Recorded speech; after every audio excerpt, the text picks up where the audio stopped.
Hi, എല്ലാവർക്കും bell ഓർക്കിഡ്സിൻ്റെ പുതിയൊരു വീഡിയോയിലേക്ക് സ്വാഗതം. ഇന്ന് നമുക്ക് പുതിയ ഒരുപാട് പ്ലാന്റുകൾ വന്നിട്ടുണ്ട്. നല്ല ഹെൽത്തിയും നല്ല സൈസുള്ള പ്ലാന്റുകളാണ് നമുക്ക് വന്നിരിക്കുന്നത്. നല്ല അടിപൊളി പ്ലാന്റുകളാണ്.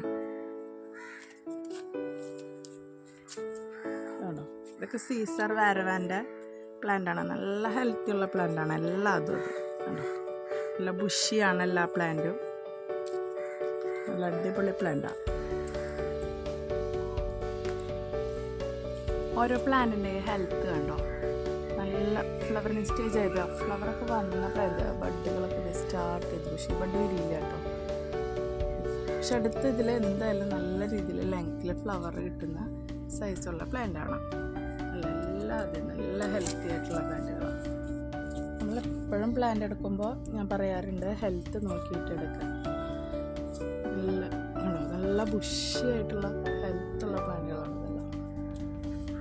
ഇപ്പം നമുക്ക് വേനൽക്കാലമാണ് വരുന്നത്. നല്ല വെയിലൊക്കെ ഉള്ള സമയമാണ് നമുക്ക് വരുന്നത്. അത്യാവശ്യം നനച്ച് കൊടുക്കേണ്ട ഒരു സമയമാണ് കേട്ടോ പ്ലാന്റുകൾക്ക്. നമ്മുടെ കാലാവസ്ഥയ്ക്ക് അനുസരിച്ച് നമ്മൾ പ്ലാന്റിന് വെള്ളം കൊടുക്കണം. നമ്മൾ അത്യാവശ്യം ചകിരിയൊക്കെ ഉണ്ടെന്നുണ്ടെങ്കിൽ എല്ലാ ദിവസവും നനക്കണമെന്നില്ല, ഒന്നരാടെങ്കിലും നമ്മൾ നനവ് കൊടുക്കണം. അല്ലെങ്കിൽ ചകിരിയുടെ ജലാംശം നോക്കിയിട്ട് നമ്മൾ നനച്ചാൽ മതി. കാരണം അത്യാവശ്യം വെള്ളം ആ ചകിരിയിൽ അവർ സ്റ്റോർ ചെയ്ത് വയ്ക്കുന്നുണ്ടാവും. എന്നുവെച്ചിട്ട് സ്ഥിരമായിട്ട് നനയ്ക്കുമ്പോൾ അതിൻ്റെ റൂട്ടുകൾക്കും ഒരു കംപ്ലൈൻറ്റ് വരാനായിട്ട് സാധ്യതയുണ്ട്. നമ്മൾക്കിപ്പോൾ ഓർഗാനിക്കൊക്കെ കൊടുക്കാൻ പറ്റിയൊരു സമയമാണ് കേട്ടോ. ഇപ്പോൾ പച്ചച്ചാണകം പൊളിപ്പിച്ച് അല്ലെങ്കിൽ പശുവിന് ഇതൊക്കെ എടുത്തിട്ട് ഒരു 4 ഇരട്ടി വെള്ളത്തിൽ നന്നായിട്ട് ഡയലൂട്ട് ചെയ്ത് കഴിഞ്ഞിട്ട് പ്ലാന്റുകൾക്ക് കൊടുക്കാൻ പറ്റിയൊരു സമയമാണ്. മഴക്കാലത്താരും അങ്ങനത്തെ വളങ്ങളൊന്നും കൊടുക്കരുത്. പിന്നെ അത് മാത്രമല്ല, നമുക്ക് ഗ്രീൻ കെയർ അങ്ങനെയുള്ള വളങ്ങളൊക്കെ നമ്മൾക്ക് ആഴ്ചയിൽ 2 ദിവസം കൊടുക്കാം. ചെറിയ പ്ലാന്റുകളാണെന്നുണ്ടെങ്കിൽ ഗ്രോത്തിന് നന്നായിട്ട് കൊടുക്കാം. ഒരു 3 ദിവസം എത്തുമ്പോൾ 1 ലിറ്റർ വെള്ളത്തിൽ 1 ഗ്രാം എടുത്തിട്ട് ഗ്രീൻ കെയറിൻ്റെ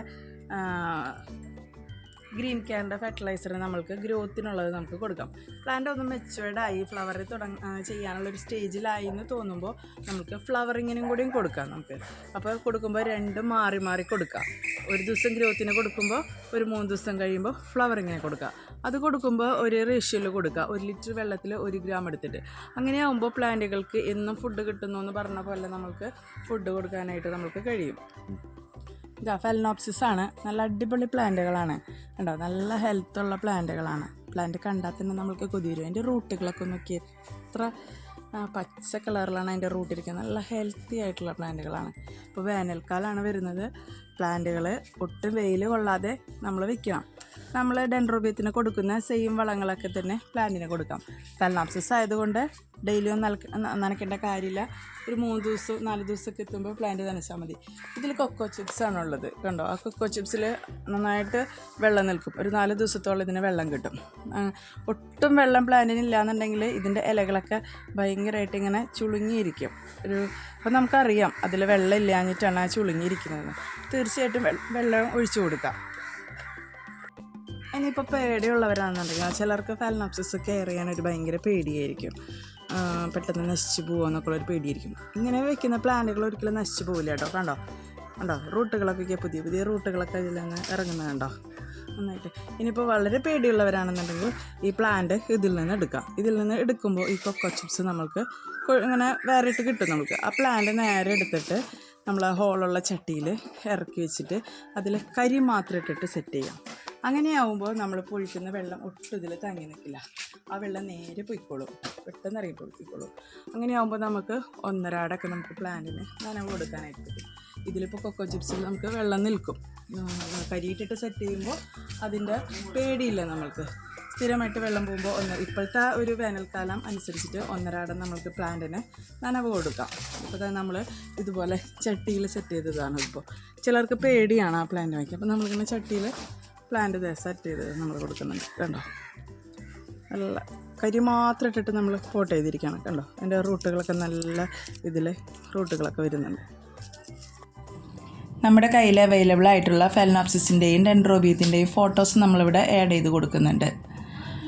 ഫെലനോപ്സിസിൻ്റെ കെയറിങ്ങിനെ കുറിച്ച് ഒരു വീഡിയോ നമ്മൾ മുന്നിട്ടിട്ടുണ്ട്. എന്തെങ്കിലും ഡൗട്ടുള്ളവർക്ക് ആ വീഡിയോ നോക്കാവുന്നതാണ്. നമ്മളുടെ ഈ വീഡിയോ ഇഷ്ടപ്പെടുന്നുണ്ടെങ്കിൽ ചാനലൊന്ന് സബ്സ്ക്രൈബ് ചെയ്യുക, ഷെയർ ചെയ്യുക, ഒന്ന് കമൻറ്റ് ചെയ്യുക, നമ്മളൊന്ന് സപ്പോർട്ട് ചെയ്യുക.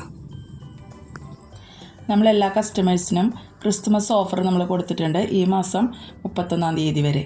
നമ്മളതിന് ശേഷം നമ്മൾ ന്യൂ ഇയറിൻ്റെ ഒരു ഓഫറും കൂടി നമ്മൾ ഇടുന്നുണ്ട്.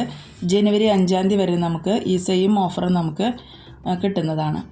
1000 രൂപയുടെ പ്ലാന്റ് എടുക്കുന്നവർക്ക് ഒരു പ്ലാന്റും 2000 രൂപയുടെ പ്ലാന്റ് എടുക്കുന്നവർക്ക് ഡെൻഡ്രോബിയത്തിൻ്റെ 2 പ്ലാന്റുകളും അതുപോലെ 3000 ആണെങ്കിൽ 3 പ്ലാന്റുകളും അങ്ങനെ നമ്മൾ എല്ലാവർക്കും ഓഫർ കൊടുക്കുന്നുണ്ട്. ഒരുപാട് പേർക്ക് നമ്മളിപ്പോൾ ഓഫർ കൊടുത്തിട്ടുണ്ട്. എല്ലാവരും വളരെയധികം ഹാപ്പിയാണ് അതിൽ. നമ്മുടെ വീട്ടിൽ ഫ്ലവർ ചെയ്ത് നിൽക്കുന്ന ഒരു ഡെൻഡ്രോബിയ ഓർക്കിഡാണ് കേട്ടോ. ഒരുപാട് വർഷത്തെ പഴക്കമുള്ള ഒരു ഓർക്കിഡാണ്. ഇതാ വലിയ സ്റ്റെമ്മുകളൊക്കെയാണ് ഇതിൻ്റെ.